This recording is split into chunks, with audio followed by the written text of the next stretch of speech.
Hari ini kita akan belajar kebenaran firman Tuhan. Kalau kita semakin hari semakin kenal Tuhan, harusnya semakin hari hidup kita semakin diubahkan, didapatin menyenangkan hatinya. Harusnya bertumbuh ke arah Kristus. Kalau orang bertumbuh ke arah Kristus, karakternya berubah, sikapnya berubah, kelakuannya berubah, dan bertambah hari tambah menjadi orang yang disenangin Tuhan. Amin. Tapi kalau hari ini kita masih didapatin orang-orang menjadi orang yang nyebelin, memang kita tidak bisa menyenangkan semua orang, tapi paling tidak kita menjadi berkat, bukan menjadi batu sandungan. Dan untuk kita sampai ke arah sana, kita diproses Tuhan, diremukkan Tuhan sampai kedalaman batin kita ini. Kalau didapatin sesuatu yang tidak berkenan di hadapan Tuhan, izinkan Tuhan mengkoreksi hati, mencabut sampai ke akar-akarnya. Dan proses itu namanya peremukan yang diizinkan Tuhan dalam kehidupan kita. Kalau kita nggak ngalamin itu, kita nggak berjalan sesuai dengan ketetapan ilahi, hidup kita didapatin tidak berkenan di hadapan Tuhan. Yang kita kejar hari ini sebenarnya, apapun yang kita kerjakan, apapun yang kita lakukan itu menyenangkan hati Tuhan. Katakan amin. Percuma kita melakukan segala sesuatu, tetapi ujung hidup kita ditolak Tuhan. Buat apa? Kita pelayanan, yang jadi pendeta, yang jadi hamba Tuhan, jadi pengusaha-pengusaha, hubungan suami istri dan lain sebagainya.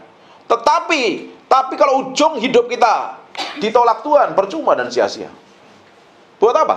Nggak ada gunanya.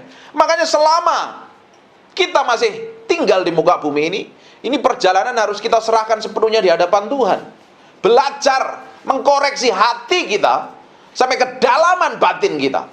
Izinkan Roh Kudus mencabut semua kebusukan, kejahatan, hal yang tidak berkenan di hadapan Tuhan, supaya suatu hari kita didapatkan menjadi orang kesayangan Tuhan.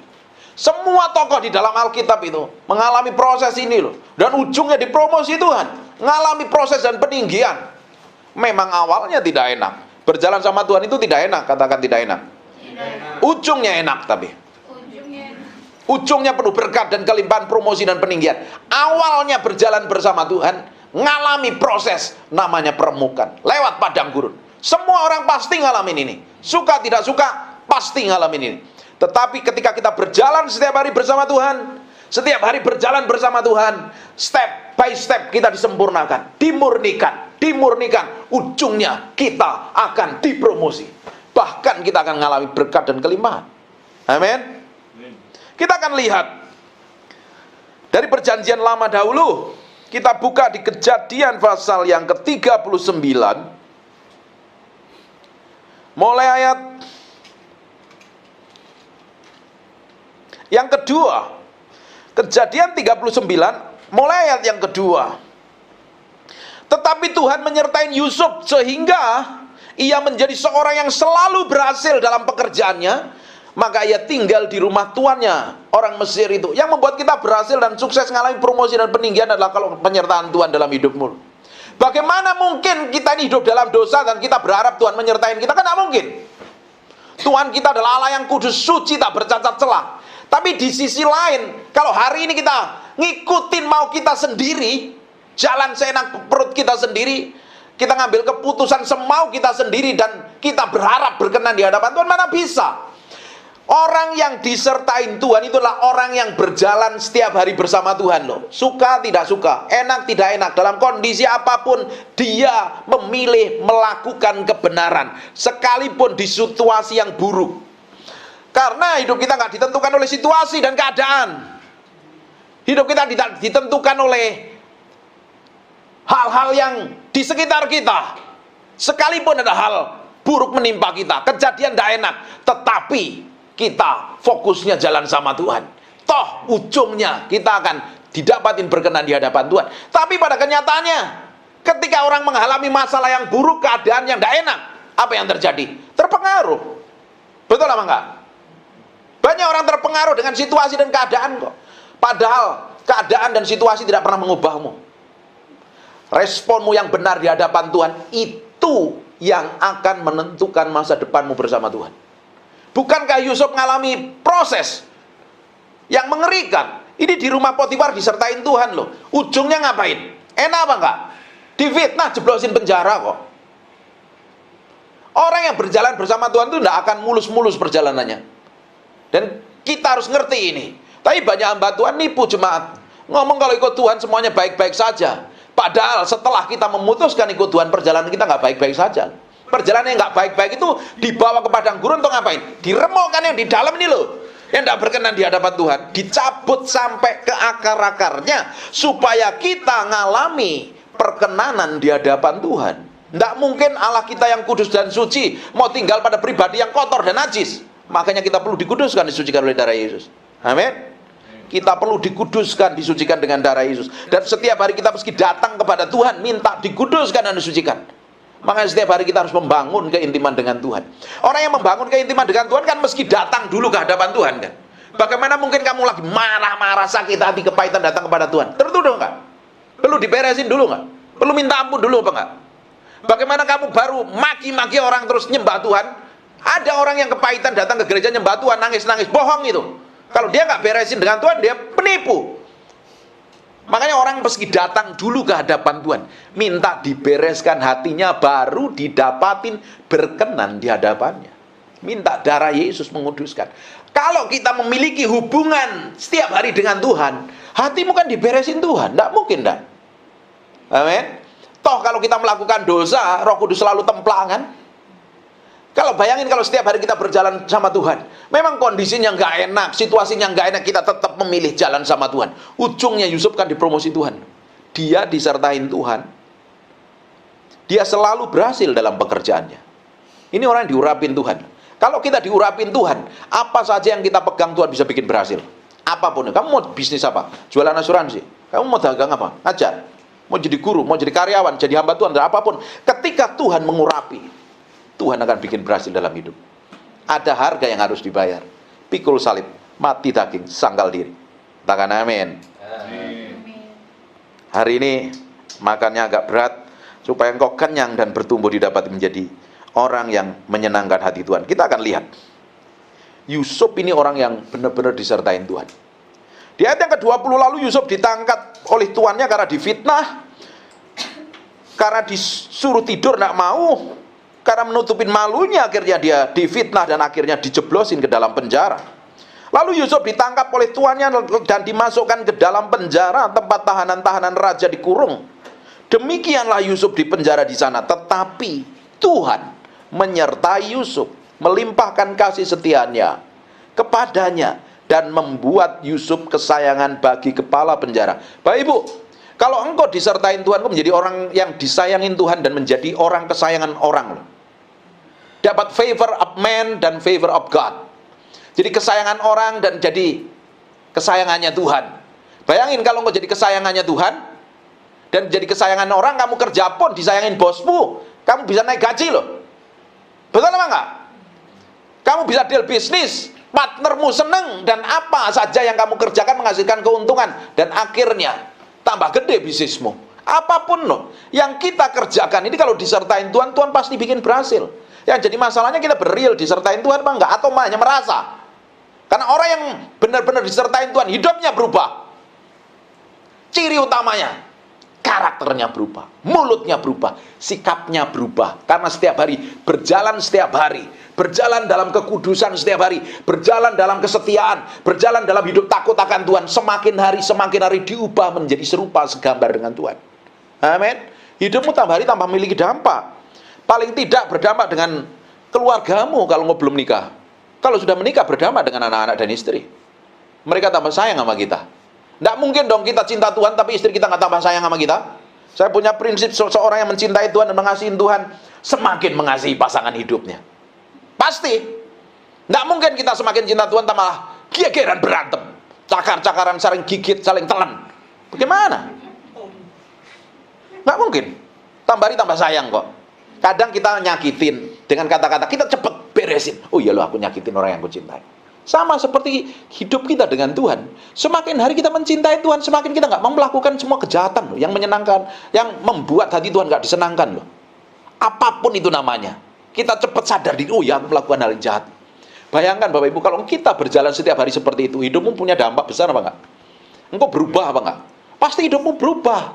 Mulutmu berubah, kelakuanmu berubah. Tapi banyak orang Kristen sudah tua di gereja, makan di gereja, rajin ibadah di gereja, kelakuannya tetap seperti orang dunia. Bagaimana mungkin jadi berkat? Firman yang kita mengerti, firman ini akan memerdekakan, membuat kita berjalan dalam perkenanan Tuhan. Coba lihat di ayat yang ke-23. Dan kepala penjara tidak mencampuri segala urusan, segala yang dipercayakan kepada Yusuf. Ini orang tanggung jawab nggak? Orang yang disertain Tuhan itu punya tanggung jawab loh. Dia ngelakuin dengan sepenuh hati seperti melakukannya untuk Tuhan. Kalau kamu jadi karyawan yang tanggung jawab, pasti dipromosi kok. Simple kok, semudah itu kok. Tapi banyak orang kan nganggep sembarangan, sembrono. Nggak mau tanggung jawab terhadap keluarga, tanggung jawab terhadap diri sendiri, tanggung jawab dengan segala sesuatu yang dipercayakan Tuhan sampai hari ini. Apapun itu, kalau kau kerjakan dengan tanggung jawab, dari situlah permulaan kau dipromosi dan ditinggikan. Dari situlah permulaan kau akan diberkati dan mengalami kelimpahan. Amin. Do you mau dengar not nih? Ngerti apa nggak nih? Sampai dia dipercayakan untuk ngurusin penjara, dan luar biasa karena Tuhan menyertai dia, dan apa yang dikerjakannya dibuat Tuhan berhasil. Semua orang pinginnya begini, tapi harganya mahal. Pikul salib sanggal diri, matiin dagingmu. Jalan ngikutin dan bersikap seperti firman katakan. Jangan ngikutin ego dan amarahmu. Jangan ngikutin perasaanmu. Hidup kita nggak disetir oleh perasaan kita loh. Hidup kita disetir oleh perkataan Tuhan, disetir oleh pimpinan Roh Kudus. Hidupku bukan aku lagi, tetapi Kristus yang di dalam aku. Benar nggak? Kristus yang di dalammu yang memimpin kamu? Orang kebanyakan kita jalan mau kita sendiri kok. Saya sudah sering ngomong begini, semua kegagalan, semua babak belurnya kita karena kita jalan mau kita sendiri, bukan ngikutin Tuhan loh. Tapi kita sekarang mau jalan ngikutin Tuhan, sehingga setiap hari apa saja yang Tuhan percayakan dalam hidup kita, kita kerjakan, dan Tuhan menyertai, memberkati tangan kita. Kita dibuat berhasil. Amin. Coba sekarang kita akan lihat lagi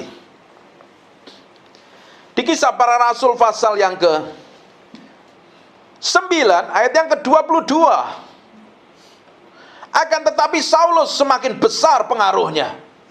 Paulus yang dulunya dari seorang pembunuh manusia, pembunuh orang Kristen, penganiaya orang Kristen, dia bertemu Tuhan. Dan setelah dia bertemu Tuhan, ngalami Tuhan, perjalanan hidupnya diubahkan. Bayangin, Bapak bisa bayangkan, dari seorang pembunuh yang kejam, bahkan dia ngelihat Stefanus dilemparin batu dengan mata kepalanya sendiri, dia diam saja. Terus setelah itu dapat otoritas untuk menganiaya orang Kristen, sampai dia diubahkan hatinya, sampai jadi orang kesayangan Tuhan. Tidak heran Paulus dipercayakan nulis 3/4 perjanjian baru. Powerful nggak orang ini? Ini ngalami perubahan. Orang yang bertumbuh ke arah Kristus itu punya pengaruh, otoritas. Katakan pengaruh dan otoritas. Saulus semakin besar kuasanya, memiliki otoritas, memiliki urapan, memiliki hikmat, pengajarannya hebat, muridnya dilahirkan luar biasa, anak-anak rohaninya, dan pengaruhnya semakin besar. Sekarang kita akan lihat lagi di Kisah Para Rasul 2 pasal yang ke-47. Sambil memuji Allah, ini orang-orang yang setelah dipenuhi mereka dengan oleh Roh Allah di Kisah Para Rasul pasal yang kedua, dan mereka disukain semua orang. Orang paling tidak melihat Kristus yang manifestasi dalam kehidupan kita. Orang melihat apa dalam hidupmu hari ini? Benceno, ngeselin, nyebelin, atau real manifestasi Tuhan? Manifestasi Tuhan tuh benar-benar dilihat orang melalui sikap, tindakan, dan perbuatan kita. Ini orang-orang Kristen di perjanjian baru, setelah mereka mengalami kepenuhan Roh Kudus, dampaknya gede. Orang seneng melihat ini. Bahkan Petrus pun yang dulunya omong gede, sombong dan belagu, emosian, ketika Yesus mau ditangkap, langsung ambil pedang dipotong telinganya hamba imam besar. Emosian. Tiba-tiba ketika mereka dipenuhi Roh Kudus, dia sekali khotbah 3.000 orang bertobat, 5.000 orang bertobat, mujizat terjadi di mana-mana. Memang kita nggak bisa nyenengin semua orang, dan nggak semua orang suka dengan kita.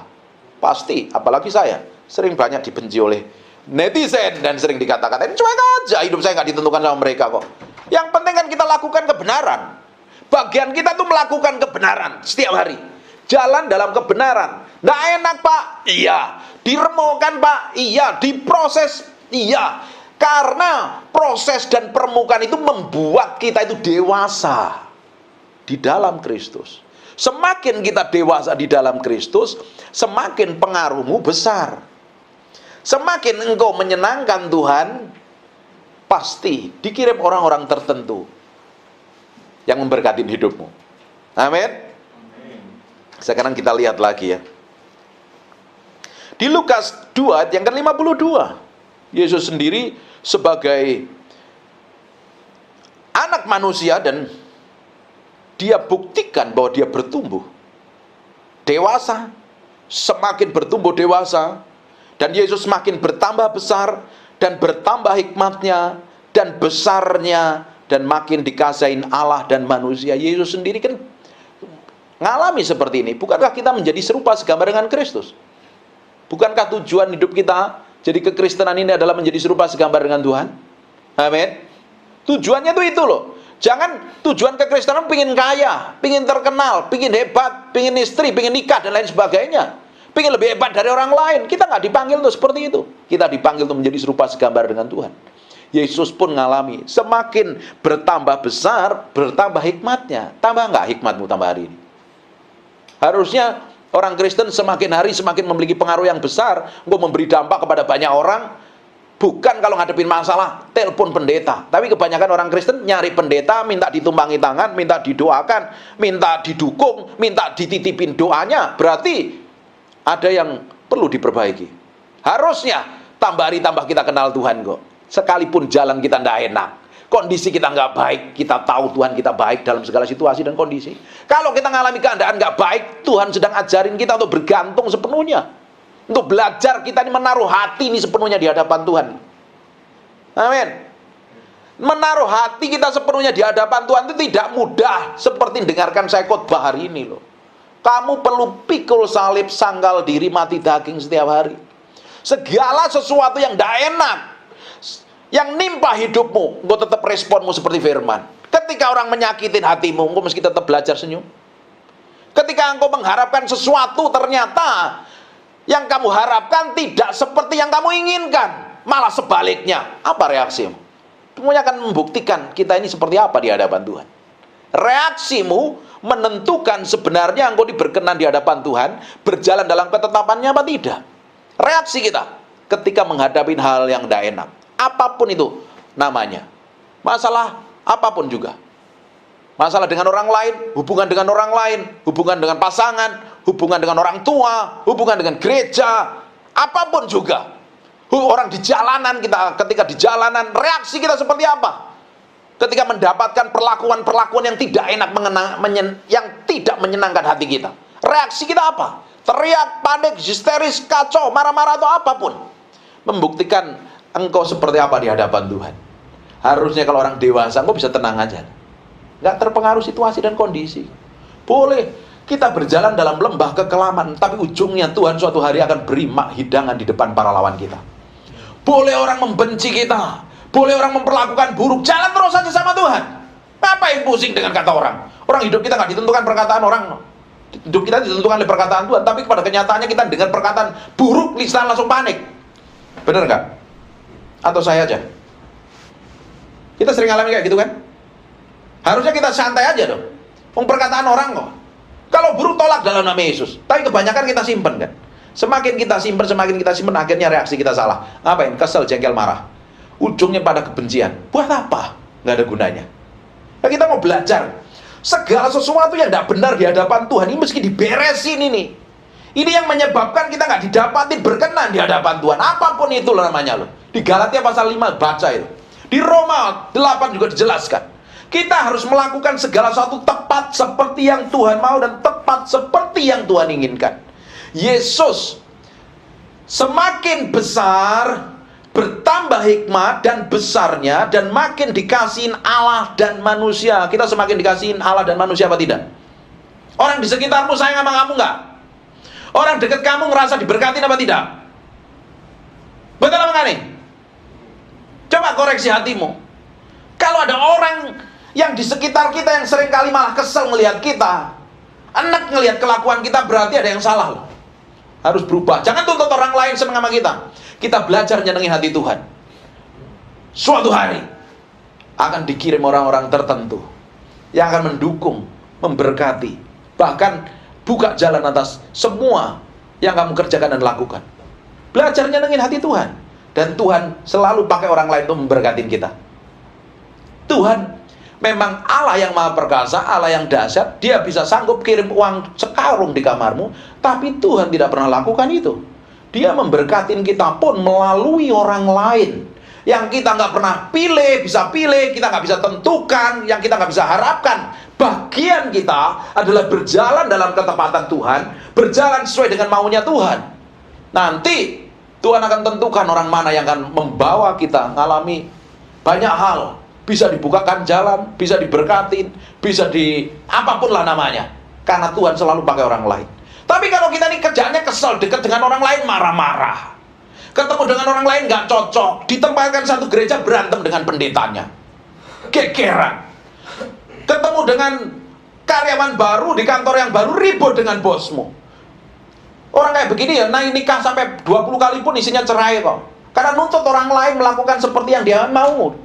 Menuntut orang lain melakukan seperti yang dia inginin. Kita nggak bisa menuntut orang lain. Bahkan kita juga nggak bisa menuntut pasangan kita seperti yang kita mau. Semakin kita tuntut, semakin kecewa. Semakin kita tuntut istri kita seperti Yesus, nggak taunya dia seperti Isabel. Istri yang nuntut suaminya seperti Yesus, nggak taunya malah seperti Yudas. Karena kita nggak bisa nuntut pasangan yang seperti yang kita melakukan, seperti yang kita mau. Bagian kita dalam melakukan kebenaran, jalan terus saja sama firman. Ujungnya hidup memberi pengaruh dan orang di sekitarmu dipengaruhi oleh firman Tuhan. Amin. Bukankah kita menjadi sama seperti Kristus? Tujuan akhirnya. Kata Kristen pertama kali disebut di Antioquia. Kenapa kok disebut Kristen? Karena ngikutin sikap, kelakuan, gaya hidupnya Yesus. Makanya disebut Kristen. Hari ini Kristen hanya sebagai agama loh. Kalau Kristen sebagai agama, kamu bisa duduk minggu di gereja, angkat tangan, nyembah Tuhan, kasih makan pendeta, berkatin pendeta, kirim makanan pendeta, tapi kelakuanmu persis seperti orang dunia. Tidak ada gunanya. Harusnya jadi orang Kristen, karakter, sikap, dan perbuatan kita menjadi sama serupa dengan Kristus. Amin. Ini butuh komitmen setiap hari jalan sama Tuhan. Kalau tidak, nanti manifestasinya kelakuan, sikap, dan perbuatanmu dari tahun ke tahun tidak berubah. Kita perlu berubah setiap hari. Diubah dari kemuliaan satu pada kemuliaan yang lain, kata kitab Korintus. Dari kekudusan satu pada kekudusan yang lain. Dari kesucian satu pada kesucian yang lain. Dari hikmat satu pada hikmat yang lain. Dari promosi satu ke promosi yang lain. Semakin cinta Tuhan setiap hari, semakin membangun keintiman setiap hari dengan Tuhan. Tambah hari terus setiap hari. Kita akan beranjak dari iman satu ke iman yang lain. Semakin kita menjadi serupa segambar dengan Tuhan. Yang perlu berubah itu kita, yang tidak berubah Tuhan. Tapi banyak orang Kristen salah mengerti. Dia pikir tidak berubah dari tahun ke tahun. Tidak heran, nggak jadi kemana-mana, nggak jadi berkat, malah ngeselin. Hari ini kita mau belajar dewasa, amin. Ini tahun pendewasaan ya, harus kita benar-benar dewasa loh. Kalau nggak dewasa kok jadi bayi terus, bagaimana Tuhan mau promosi? Amin. Ntar lagi selesai. Kita lihat lagi di Kejadian 2 Samuel pasal yang kelima ayat yang ke-10. Kita lihat lagi apa yang terjadi. Lalu makin lama makin besarlah kuasa Daud, sebab Tuhan Allah semesta alam menyertainya. Kunci sukses dan berhasil dalam hidupmu adalah ketika engkau setiap hari berjalan disertai Tuhan. Yohanes katakan, apa saja kalau engkau jalan sama Tuhan, kalau engkau setiap hari hidup benar di hadapan Tuhan, Tuhan akan berjanji di Yohanes, aku akan menyertai kamu, aku akan tinggal di dalammu, dan aku tidak akan pernah meninggalkanmu. Itu janji juga dikatakan Tuhan kepada Yosua. Bahkan aku akan berperang menggantikan engkau. Bagian kita lah dengar suara Tuhan, jalanin, pasti sukses dan berhasil. Apa saja yang dikerjakan tanganmu pasti berhasil. Yang menjadi masalahnya kan kita susah dengar firman Tuhan, susah dengar apa yang Tuhan mau. Kita lebih suka dengerin emosi kita kan, dengerin perkataan orang lain, kadang terpengaruh. Orang Jawa bilang rubuh-rubuh gedang. Orang kala yang ramai ngomong, kita ramai ikut-ikutan, ngikutin yang ini. Enggak, hidup kita harus berbeda. Karena kita percaya Tuhan, hidup kita pasti berbeda. Dan kalau kita memilih yang berbeda, kita pasti ngalami sesuatu yang berbeda bersama Tuhan. Komitmen kita, kesetiaan kita perlu dibangun setiap hari bersama Tuhan. Amin. Orang yang berjalan bersama Tuhan, masa depannya dijamin Tuhan. Daud berkata, dahulu aku muda dan sekarang aku sudah tua, tidak pernah kulihat anak cucunya orang benar ngemis-ngemis minta makan, minta roti. Berarti ada jaminan nggak? Kalau Tuhan menyertaimu, engkau hidup dalam kebenaran, Tuhan akan jamin. Perlu kesetiaan itu, perlu komitmen di jalan sama Tuhan di setiap hari ini. Karena kebanyakan kalau kita nggak pikul salib matiin daging kita, daging yang kontrol dan mengendalikan kita. Perlu pikul salib mati daging, baru engkau dewasa menjadi serupa segambar dengan Allah. Amin. Tahun ini engkau benar-benar harus dewasa. Kalau engkau nggak dewasa, engkau jadi anak-anak terus. Anak-anak kerjanya rewel, gerutu, ngomel, marah-marah, nangis, gulung-gulung, main lumpur, apalagi ngambekan. Ini saatnya engkau benar-benar cari Tuhan loh. Jalan dalam kehendaknya. Orang dewasa itu tahu bagaimana dia bisa membedakan kehendak Tuhan. Mana yang baik, berkenan dan sempurna.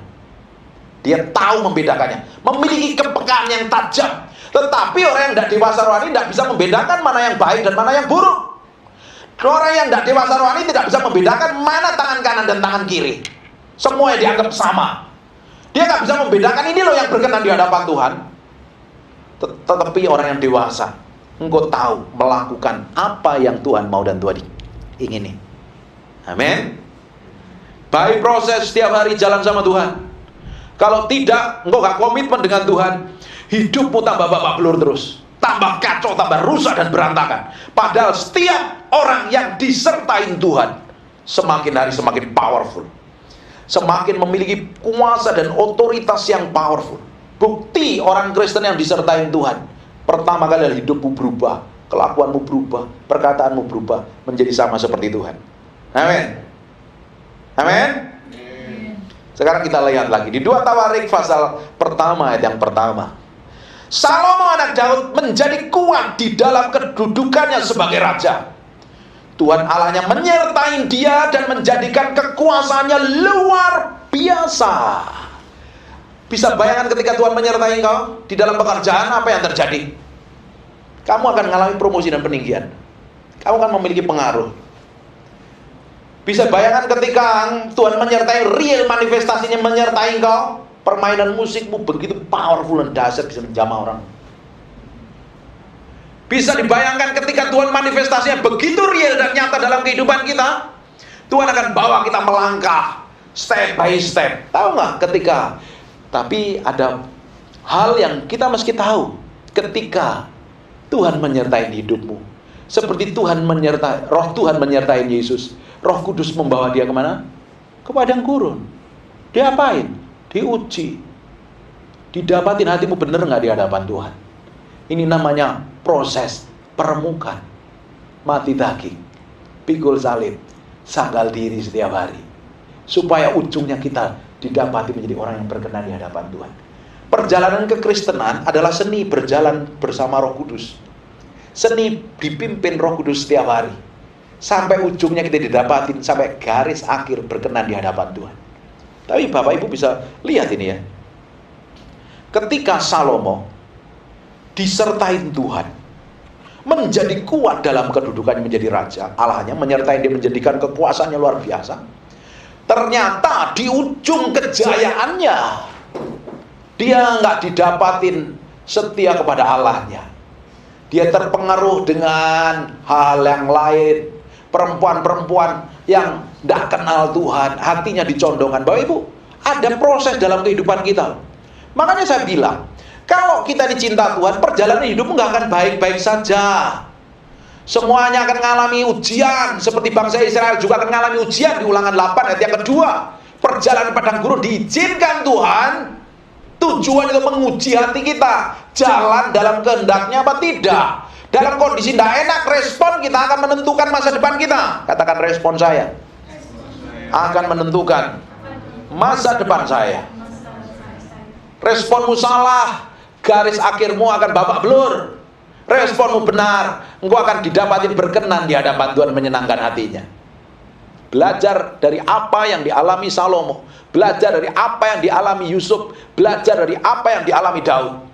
Ada orang-orang gagal dan ada orang-orang sukses di Alkitab. Itu sebagai contoh dan pelajaran yang mahal buat kita, supaya kita bertindak hati-hati. Mereka ngalami proses semuanya. Semua tokoh di Alkitab itu ngalami proses yang tidak enak, tidak mulus perjalanannya. Daud ketika diurapi umur berapa dia? Dan ternyata untuk dipromosi jadi raja, dia mengalami proses yang berat, dipersiapkan sampai rasanya tidak enak, tapi ujungnya mengalami promosi. Amin.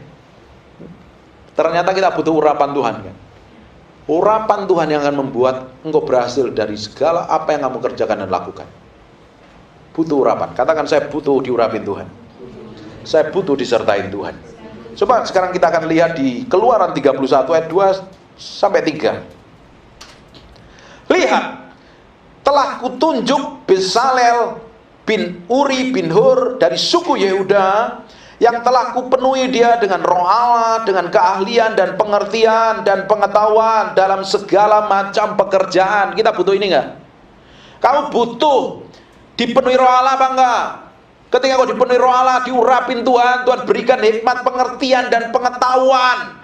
Kalau kita memiliki hikmat, pengertian, dan pengetahuan, kamu ketemu siapapun, orang itu pasti diberkatin loh. Diajak ngomong sama orang nggak plong-plong, nggak ngerti apa-apa gitu loh. Banyak orang Kristen nggak ngerti apa-apa. Datang ke gereja, plong-plong, pulang babak belur hidupnya. Kita nggak mau jadi orang seperti itu. Kita menjadi orang yang powerful, memiliki dampak, memiliki otoritas. Saya hamba Tuhan pun juga belajar banyak hal. Bukannya belajar firman, banyak yang saya pelajarin.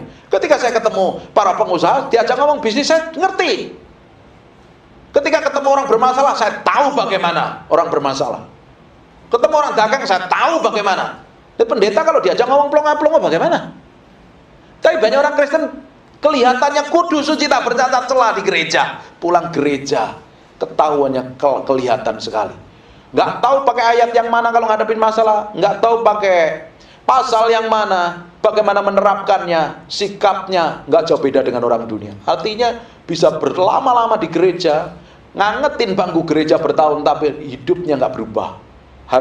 Kalau mau dengar firman ini, ambil keputusan untuk berubah. Kalau hidupmu disertai Tuhan, memiliki dampak, pengaruh, dan otoritas, engkau tambah hari tambah pintar. Bapak Ibu harusnya jadi orang Kristen yang paling sukses dan berhasil, kan? Betul apa enggak? Bapak Ibu bisa bayangkan ya, Allah pencipta langit dan bumi, Dia menyertai kita. Di Yohanes dijelaskan, Dia tinggal di dalam kita, Dia mengurapin kita. Kurang apa nih? Betul apa enggak? Kenapa banyak orang Kristen gagal? Kenapa banyak orang Kristen hidupnya kawin cerai? Kenapa banyak orang Kristen jatuh dalam dosa dan perzinahan? Kenapa banyak orang Kristen kepahitan dan sakit hati? Lu mana roh Tuhan yang menyertai? Kenapa? Karena dia nggak mau hidup dipimpin Roh Kudus. Kalau hidup menyerahkan diri sepenuhnya di dalam Kristus, orang Kristen yang sejati itu orang yang memberi hidupnya kepada Kristus loh. Hidupnya bukan dirinya lagi, tetapi Kristus yang di dalamnya. Hidupku bukan aku lagi, tetapi Kristus yang tinggal di dalam aku. Jadi kita ini tidak punya apa-apa atas diri kita.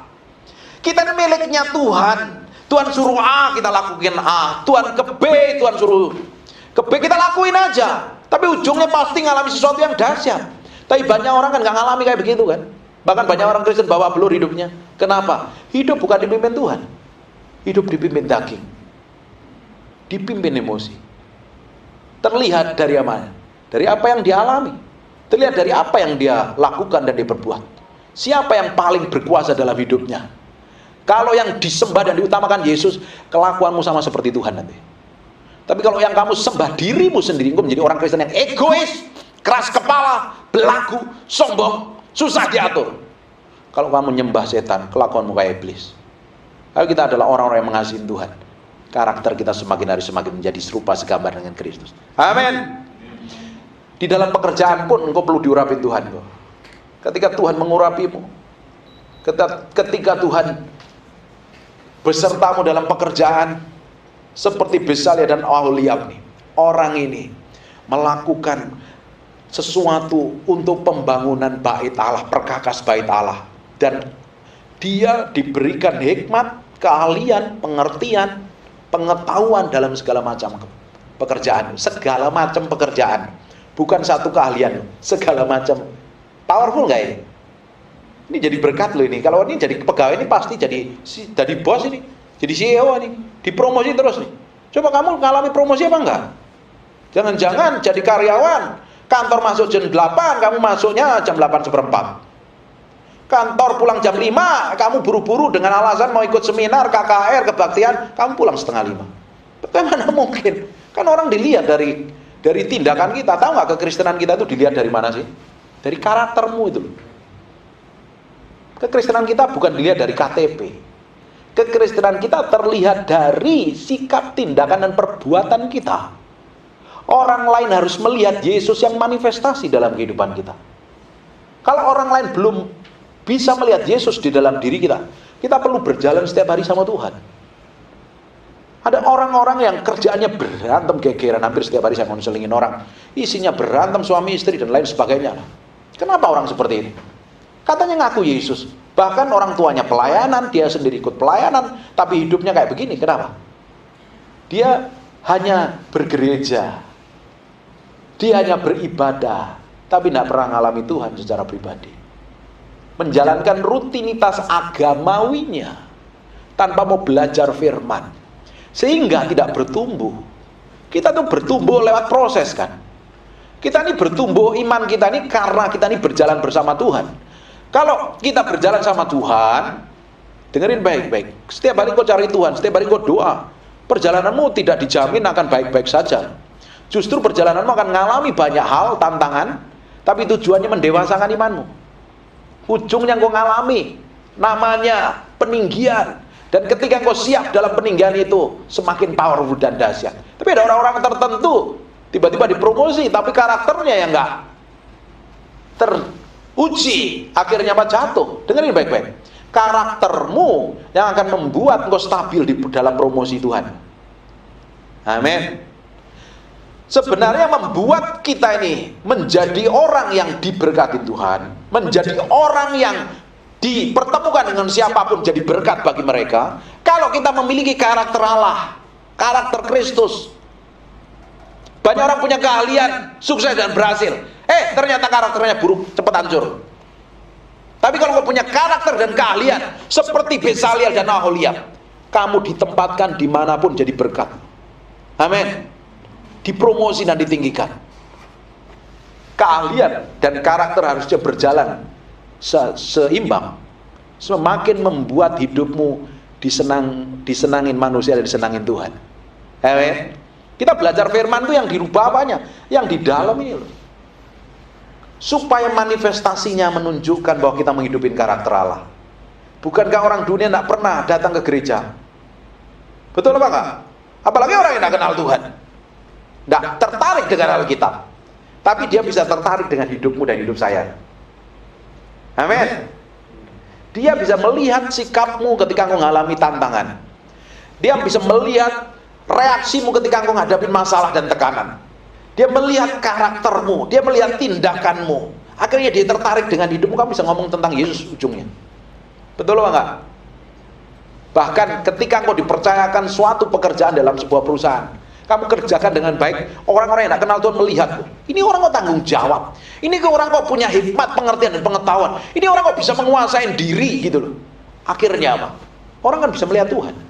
Apakah dia tertarik dengan baca Alkitab? Enggak tertarik. Dia tertarik dengan hidup kita. Hidup kita manifestasinya seperti apa? Memanifestasikan karakter seperti Kristus atau karakter nggak jauh beda sama mereka. Yang membedakan kita dengan orang dunia kalau kita ini hidup di dalam Tuhan dan diurapin Tuhan, berjalan sesuai kehendaknya, memiliki karakter ilahi. Amin. Kita akan lihat. Kita akan lihat lagi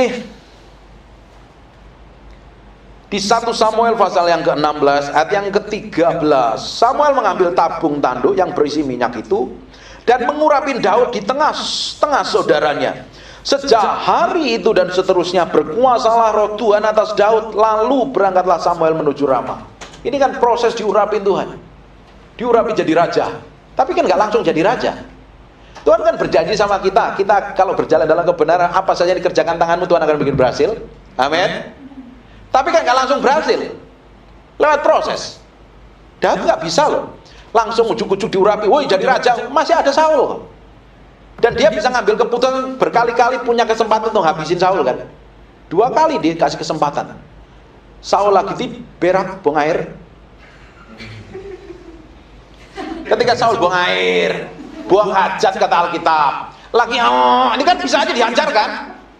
Dia bisa lakukan seperti yang dia mau kan, sesuai keinginan dagingnya kan. Dia nggak mau ngambil keputusannya sendiri loh, dia ngikutin proses Tuhan loh. 2 kali ketika Saul tidur, dia potong, itu pun dengan hatinya deg-degan gemetar. Wah, aku ini nyakitin orang yang diurapin Tuhan nih. 2 kali dia bisa ngambil pakai caranya sendiri kalau mau menghabisin Saul.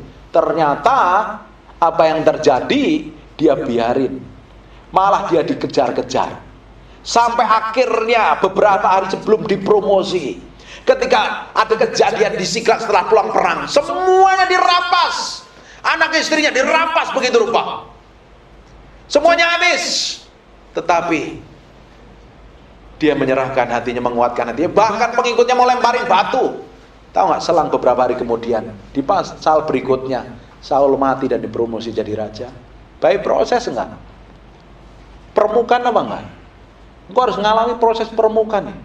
Kalau engkau mengalami promosi dan peninggian, semua karakter buruk yang jelek, yang busuk, yang tidak berkenan di hadapan Tuhan, cabut sampai ke akar-akarnya. Kristenan adalah kehidupan mati daging, pikul salib setiap hari, menjadi orang yang menyenangkan hati Tuhan. Amin. Jadi kekristenanmu main-main atau sungguh-sungguh ini? Harus sungguh-sungguh. Jangan jadi orang Kristen plong-plong di gereja nggak ngerti apa-apa kamu. Jadi orang Kristen bodoh, dilarang keras bodoh jadi orang Kristen. Harus memiliki hikmat, belajar kembangkan skillmu, belajar pengetahuan. Tidak cukup kamu hanya berdoa kilala-kilili di gereja, jempalitan di rumah doa, hidupmu tambah melarat nanti kalau kamu punya keahlian. Amin. Kembangkan skill, hikmat pengertian, minta penyertaan Tuhan. Apa yang menjadi keahlian, kerjakan. Seperti Bezalel dan Aholia. Punya dagang, belajar bisnis. Hikmat pengertian dan pengetahuan akan ditambahkan dalam hidupmu setiap hari. Engkau akan jadi orang yang berbeda. Karakternya ini manis, mukanya cakep, sikapnya manis, parasnya elok, ternyata juga tanggung jawab. Jadi idomannya Tuhan Yesus. Pengen gak jadi kesayangan Tuhan Yesus? Seperti Daud itu ternyata di Kisah Para Rasul dijelaskan dia the man after my own heart. Orang kesayangannya Tuhan. Tapi kan prosesnya menyakitkan tadi. Bahkan dia beberapa hari sebelum dipromosi mau dilemparin batu sama pengikutnya di Siklag. Bapak Ibu bisa bayangkan itu?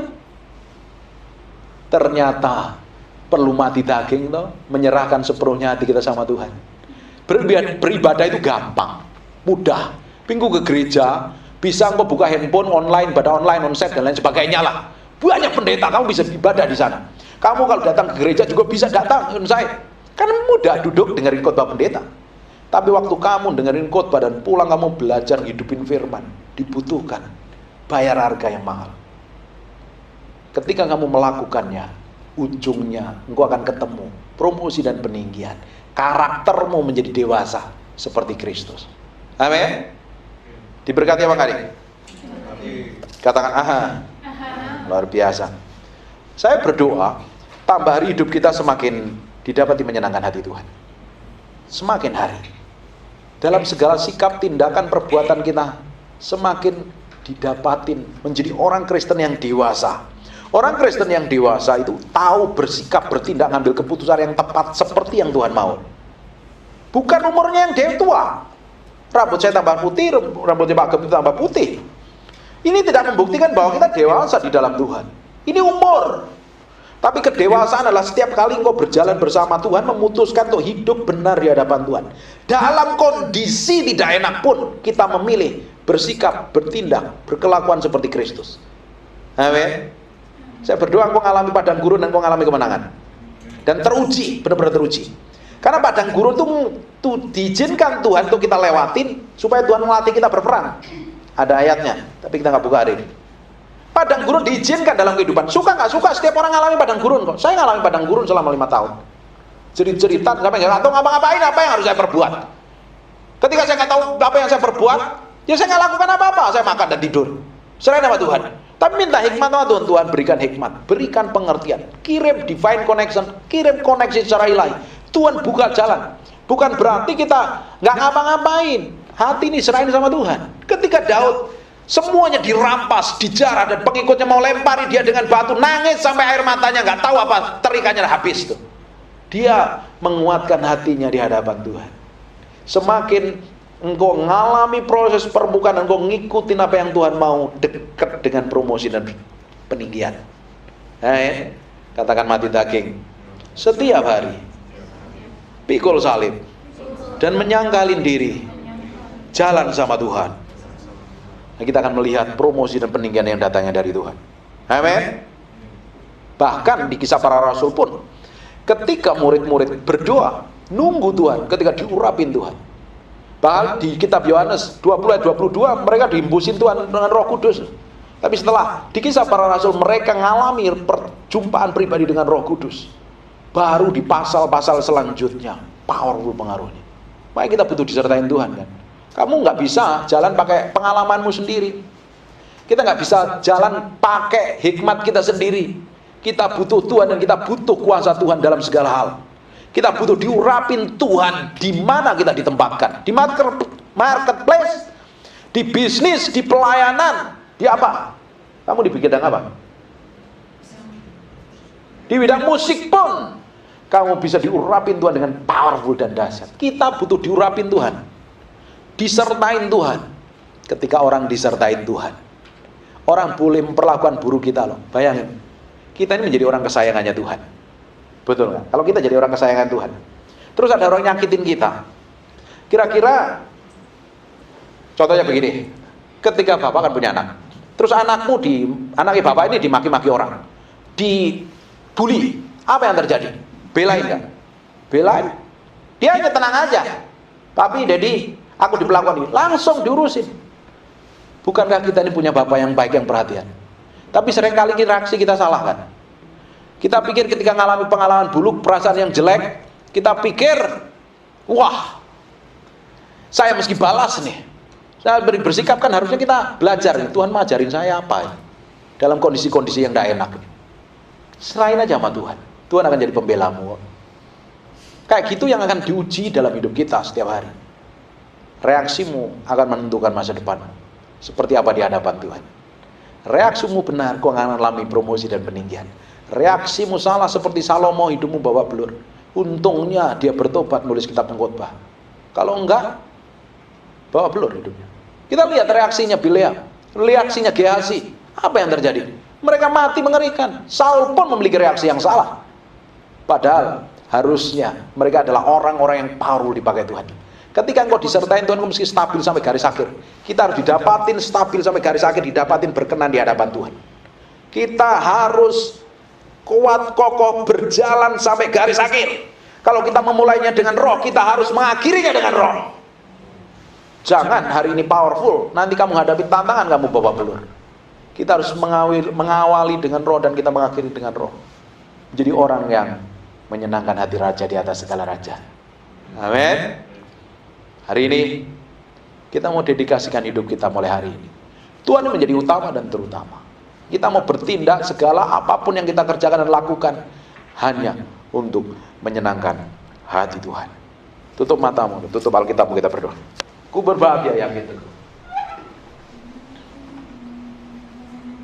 Terima kasih Tuhan, kami kembalikan segala hormat, pujian, pengagungan bagi Raja kami yang maha mulia. Kami materaikan firman ini dengan darah anak domba Allah, nempel dalam hati kami, terpaat dalam hati kami. Berhari-hari, berminggu-minggu, berbulan, bertahun-tahun firman ini jadi kehidupan. Kami berikan sepenuhnya buat Raja kami yang maha mulia. Kami beri sama-sama.